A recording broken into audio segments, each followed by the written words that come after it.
12 na kayo, no? Ano ba talaga ang plano ni Congressman Marcoleta? For senator or for congressman? I'm now running for senator. Okay. Kasi po, tapos na yung aking termino. Marami po... Ito ang wow trending. Inanunsyo na ni Congressman Rodante Marcoleta na tatakbo siyang senador sa susunod na taon. Kinumpirma ito mismo ni Congressman Rodante Marcoleta sa isang interview na tatakbo nga siya bilang senador sa taong 2025. Ayon pa nga kay former President Rodrigo Roa Duterte sa one-on-one interview nito kay Congressman Rodante Marcoleta noon, humanga ako sa iyo dahil hindi ka takot na banggain ang mga oligarch. Dagdag pa ni former President Rodrigo Roa Duterte na I said it before and I said it again. Yung Dante Marcoleta na yan, kung hindi ninyo gawing senador, napakamalas ng bansang Pilipinas. Matapos nga ang ginawang pagtatanggol ni Congressman Marcoleta kay Inday Sara, si Marcoleta lang ang congressman na hindi iniwan si Vice President Sara Duterte. Dahil nga sa ginawa na ito ni Marcoleta ay tinanggal ito bilang Vice Chairman sa Committee ng Good Government and Public Accountability nang hindi niya alam at nang mapanood din ng mga kasamahan niyang congressman ang interview nito kay RDR Talks. Dito na inalis si Congressman Marcoleta sa lahat ng committee sa House of Representatives. Isiniwalat kasi ni Marcoleta kay RDR na gumawa siya ng panukalang batas para baguhin ang post-audit sa mga proyekto ng gobyerno na ipinapatupad ng COA para maiwasan ang bilyones na korupsyon, pero hindi ito sinuportahan ng mga kasama niyang congressman. Sa madaling salita ay ayaw nila dahil nga sa panawagan ng mga netizens at mga taga-suporta ni Congressman Marcoleta, hindi lang daw nila iboboto si Marcoleta kung hindi ikakampanya pa. Kahit pa ang 12 senador na pambato ng Administrasyong Marcos walang panama sa galing nitong si Marcoleta. Halimbawa na lang si Manny Pacquiao, Binhor Abalos, Lito Lapid, Bong Revilla, Erwin Tulfo, lalong-lalo na itong manggagamit na kapatid ni Presidente Bongbong Marcos na si Senador Amy Marcos. Komento pa nga ng mga netizen na dumating na ang hinihintay namin, iboto natin si Congressman Rodante Marcoleta pagka Senador 2025 election at magtulungan tayo na ikampanya natin siya para sa pag-asa ng bayan. May number 1 Senator Rodante Marcoleta, abogadong may paninindigan, marunong sa batas, makatao, may takot sa Diyos, matalino at tapat sa serbisyo para sa bayan. Tapuan kong iboboto lahat ng pamilya namin si Congressman Marcoleta at magkampanya ako, mga kaibigan ko, na iboboto siya. Ang problema lang sa Comelec kung mandaya sila. Ay salamat Congressman Marcoleta dahil tatakbo po kayo bilang senador. Asahan po ninyo ang mga boto namin. Number 1 ka sa aking balota at sa aking pamilya, Congressman Marcoleta. Si Marcoleta number 1 sa balota ko. Ikaw ang boses namin sa Senado para sa taong bayan. Ito ang dapat na iboto. Matalino, magaling, matapat at may alam sa batas. Yan ang trabaho ng mga senador at congressman. Mga Pilipino, mag-vote ng tama, huwag yung paulit-ulit. Babalik na, wala ding nangyayari. Ahoy! Usapan natin ngayon, ito po, no?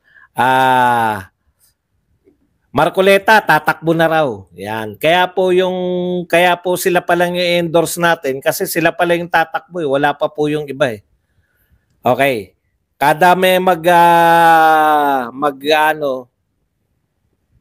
yan si Marcoleta, wala akong duda diyan. Wala akong hihintayin na mag-endorse talaga natin yan. Okay, pag-usapan din po natin ito pong mga 12 ng administrasyon. Bakit po hindi sila po pwede, dapat, kung totoong ikaw ay Duterte supporter, bakit po dapat hindi sila iboto? Ngayon, kung iboboto nyo pa rin, tapos sasabihin nyo Duterte kayo, hindi ko pa rin kayo kukundina. Alam nyo kung bakit? Ang lakas ng impluensya ng vlogger nyo. Yun lang po masasabi ko. Kasi pag naipaliwanag ko to, at sa akin pa sasama ang loob ninyo kung bakit hindi dapat iboto to, talagang yung impluensya ng vlogger nyo yung nakataktak sa utak nyo. Kasi katwiran yung papaliwanag natin. O idagdag na rin natin dyan, ito po, no, yung sinasabi po nila na mga nagbabaliktaran. Actually, parang isa pa lang naman. Ayan. Yan po mga paglilingkod natin, pero bago yan, kung bago ka pa lang dito sa ating channel, mag-subscribe ka na. Dahil ito lang ang tanging channel na may kinikilingan, may pinapanigan, una sa balita, uli sa impormasyon, kaya ano pang hinihintay nyo? Pindot na, okay. Unahin na po natin to si Congressman Marcoleta. No? Si Congressman Marcoleta po, wala po akong duda na dapat pumasok sa Senado. Dalawang pagkakataon. Una, yung laban sa ABS-CBN. Doon natin, ako personally, doon ko unang nakilala yan si Marcoleta. No? Doon po sa laban sa ABS-CBN. Siya talaga yung pangunahing karakter doon, laban sa ABS-CBN. Nakita niyo yung husay na pinakita niya. Ngayon naman po, nung binabakbakan si BP Sara, siya talaga yung tumayo na talagang nagtanggol. Ang resulta po niyan, tinanggal siya sa mga komite na miyembro siya. Actually, yung iba, vice chair pa siya eh. Pero tinanggalan po siya ng mga committee chairmanship, vice chairmanship, at ang pati po pagiging member lang. So talagang naapektuhan po siya, no? Mayroon pong ginawa sa kanya dahil lang po sa pagtatanggol sa tama. Yung pagtatanggol, yan po mga kailangan natin, maalam sa batas. Tapos kayang ipagtanggol si BP Sara sa anuman, no? Kaya po pasok na pasok yan si Marcoleta, no? At higit sa lahat, napakasarap kumain ng hopya. Hindi, talagang ang kinakailangan natin ng kakampi. Talagang lumantad po si Marcoleta na kakampi. As in kakampi talaga ng ating Vice President. Sa panahon na inuusig, sa panahon na walang nagtatanggol, sa panahon na parang iniwanan na ng lahat yung mga Duterte, nariyan yung Marcoleta para ipagtanggol siya sa mga, doon mismo, sa House of Crocs. Diba? Hindi siya nagpadala sa mga kasama niya. OFW Hero, thank you very much sa 199. Pabuhay na mano, Sir Buds. Thank you very much sa iyo. OFW Hero. Hero ka talaga. Okay, pag-usapan natin, no? Ito po, dito na po tayo. Yung mga bumaliktad muna. Alam mo yung Pebbles, kung siya po ay parang nakita ko nga na ano naman daw siya, loyalista. Wala tayong magagawa. Alam po ninyo, hindi lang po to para kay Pebbles, no? Para kung sino pa po yung darating. Siyempre, hindi naman nila papaliwanag yan na sila ay kung ano yung dahilan. Eh. Pero simple lang po sa akin yan, eh, no? Wala pong sumuporta sa Duterte na kaya ka sumuporta dahil yung kung nag-expect ka ng iba pa. Kasi ang Duterte sa panahon ngayon mahirap sumuporta, di ba? Lahat binibintang sa mga Duterte, pinasasama.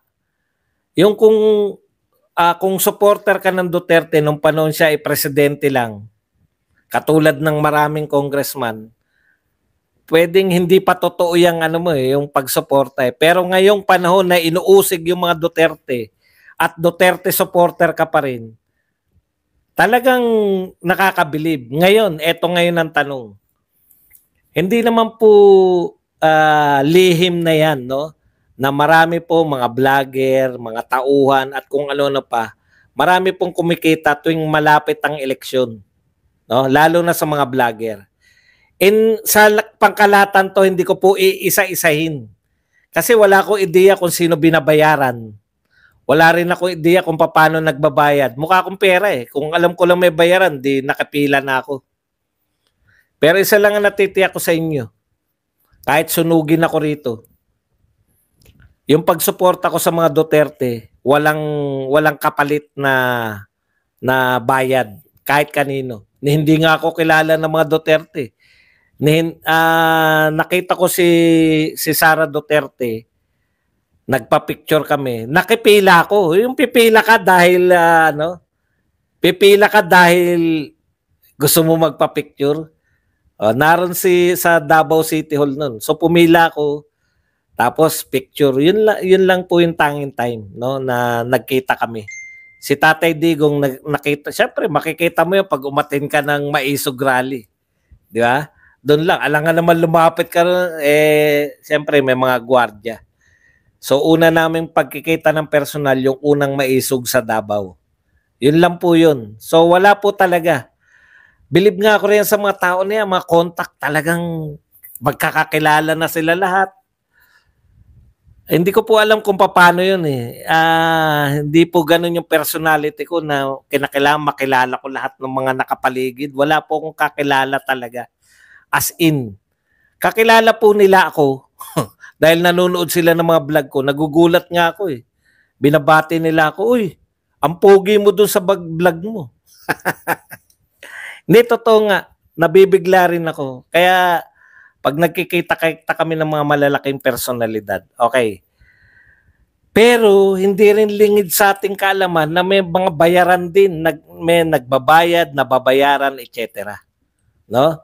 Ngayon, nagulat siguro, magugulat ka kung sumuporta ka sa Duterte, ine-expect mo na lahat ng politiko ay, lalo na ngayon mag-eleksyon, ay may nagbabayad. Wala ka talagang asahan sa mga Duterte. Kahit sino magsasabi niyan na walang ibabayad sa iyo.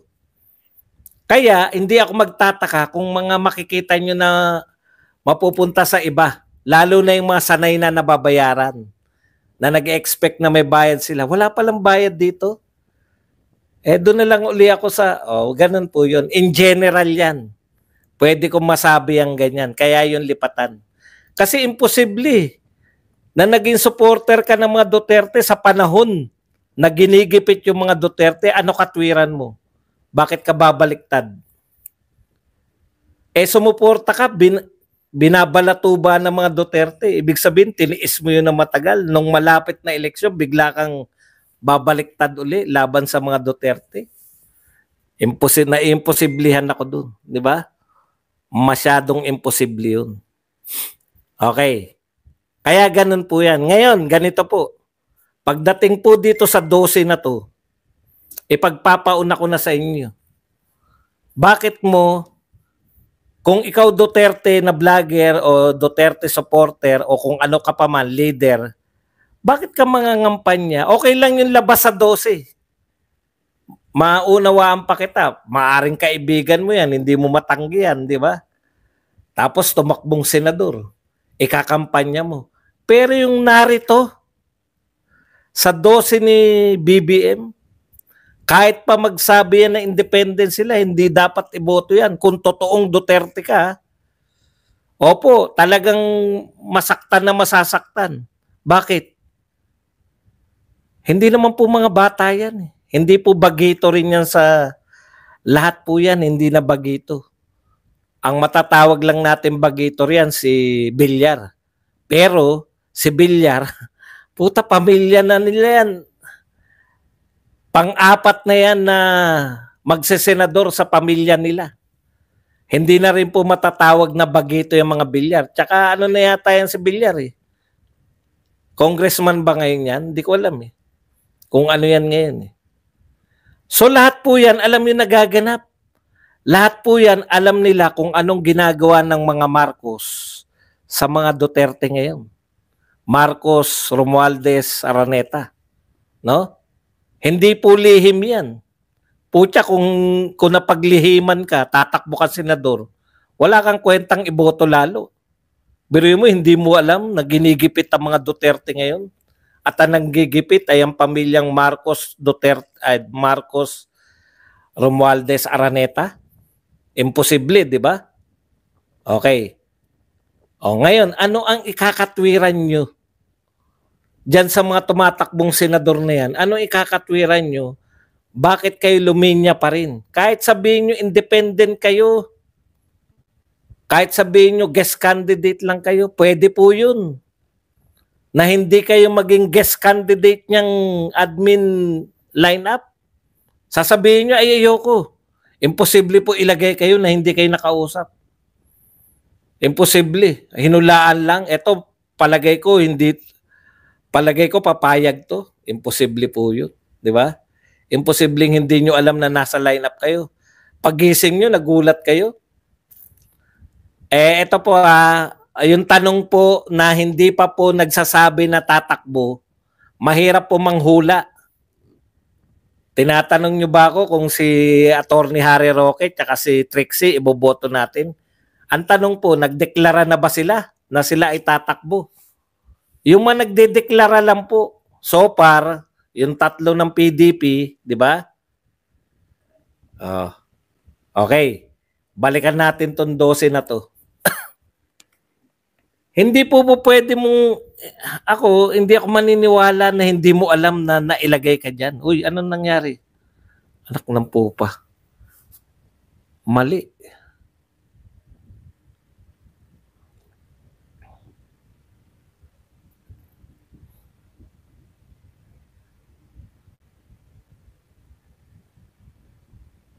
Teka po, nawala ako eh.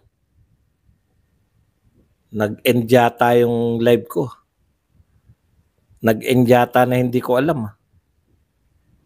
Naka-live pa ba? Yun, kinabahan ako. Kala ko nawala yung live. Pasensya na, nawala po kasi yung monitor ko eh. Yung pala, nalipat ako sa ibang channel. Nakatatapos lang ng live. Thank you very much muna kay Jeffrey. Na nagbigay sa atin ng 799. Boss Buds, the world is a lesser place without Senator Rodante Marcoleta. Matik na yan, bossing Buds. Pasok natin sa Senado si Marcoleta.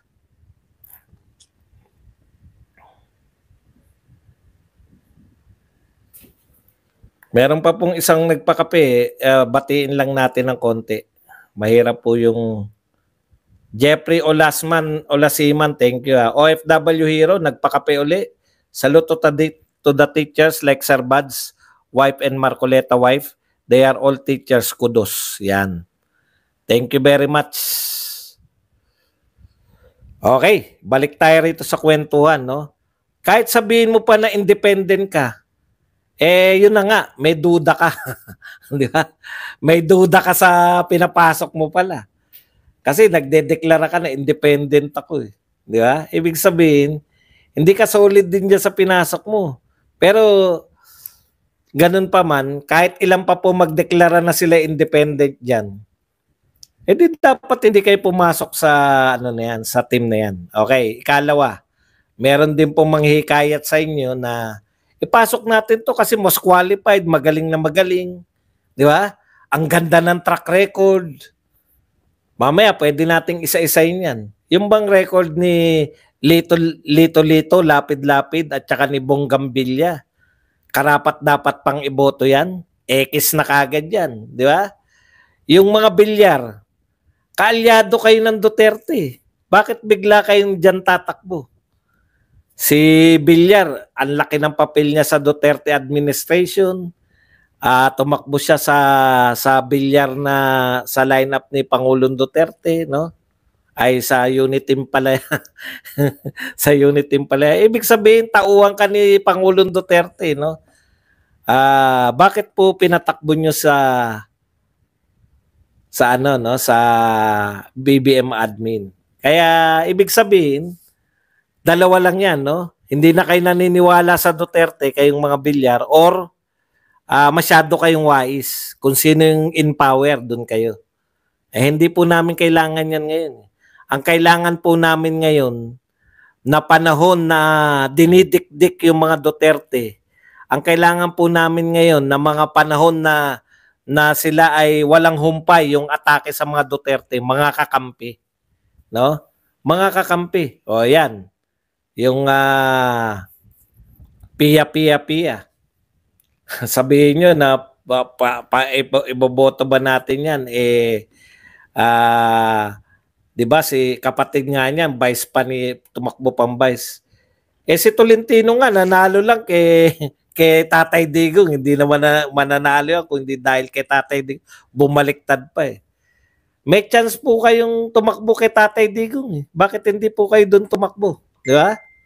Yun yung point ko nung panahon na ang Tatay Digong, yung mga Duterte ay kabi-kabila, walang humpay ang atake. Kailangan namin ng kakampi.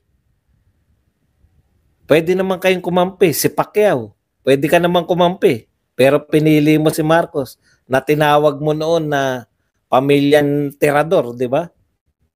Ngayon, iba na, puri na. Si Tol, lalong number 1 yan sa mga hindi natin iboboto. Si Binay, pucha, magkaaway kayo ng Cayetano, Binay. Pero dahil sa politika, sama-sama lang, no? Sino pa ba? May nakalimutan pa ba tayo? Si Lacson at Amy, yung mga independent kuno. Bakit nyo pinasama yung pangalan nyo dyan? Huwag nyo po kami papaniwalain na nagulat kayo na nakasama pangalan nyo. Hindi kami maniniwala. Ang tanong ko sa inyo, kayong 12, di nyo ba nababalitaan? Yung ginagawa kay BP Sara, okay lang sa inyo?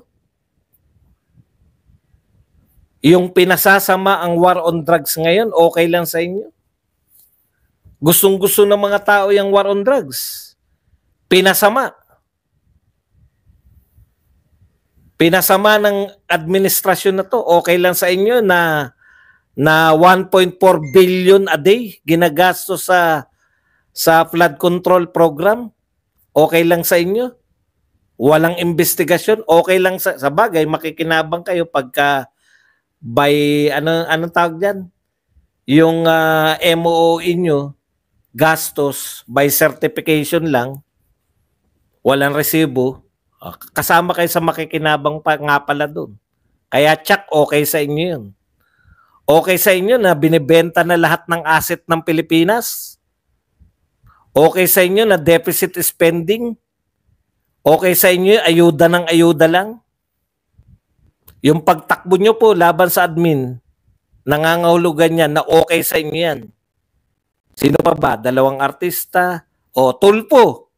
Dadagdagan nyo pa ba yung mga grandstanding senators natin? Sino pa yung nakalimutan natin? Tulfo. Tito Soto. Napakatagal mo ng senador. Alam mo, Tito Soto, eto mga kapatid, nakakasanayan na lang natin na iboto si Tito Soto. Pero sa totoo lang, magtotohanan lang po tayo sa sarili natin. May kabilib-bilib, may impact po ba talaga sa napakatagal na panahon? Sa totoo lang yung mga yan, nakasanayan na lang natin, binuboto natin. Kulang pa ako, Tito Soto na lang. Lito-lito, lapid-lapid na lang. Dehin Bokiki. Nung panahon na senador ka, ang dami nagtataka, senador pa ba si Lito Lapid? Hindi ka naririnig. Walang investigasyon na umatin ka. Wala lahat. Sa shooting, akala talaga ng marami. Promise. Akala ng marami, hindi na senador yan. Bibigyan pa rin natin ng pagkakataon yan kahit halos wala tayong narinig dyan. Basta pumasok kayo sa slate, okay sa inyo itong ginagawa na to. Okay sa inyo yung makipag-gitan tayo sa China imbes na nakikipag-usap at nakikipagkaibigan. Si Abalos, sa 1 segundo, nabago yung salita. Kay Boss Toyo, alam mo ba, ngayon, sabi niya. Dapat pala, pinarinig ko sa inyo. Alam mo ba, ngayon, inulit pa, 2 ngayon. Kada 10 krimen, 7 riyan dahil sa droga. Ngayon yan, sabi. Dahil yan sa droga ngayon. Biglang tinanong ni Boss Toyo, bumalik na po yung droga. Hindi yan, noon pa yan. Yan bang tao na yan, pagtitiwalaan ninyo?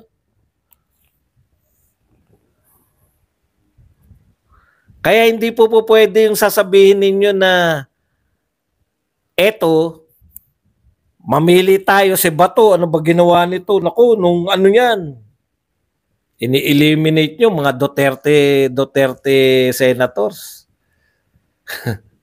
Tapos sasabihin, Duterte kami, galit kami kay BBM.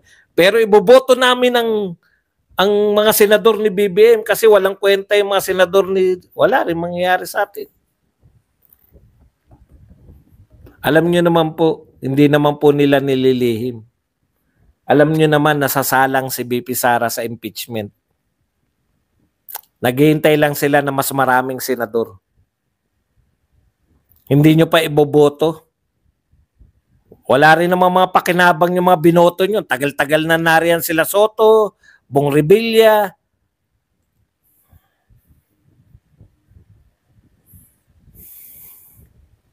Di ba? Kaya ngayon po yung panahon na magpapasya kayo. Ngayon yung sinasabi nyo na bilib ako sa vlogger nyo, tama naman yung punto niya. Bakit tayo mag-straight? Tanungin nyo muna, bakit nagsasabing Duterte yung vlogger na yan tapos may iboboto sa administrasyon? Yeah. Ibig sabihin, ano lang yan? Kung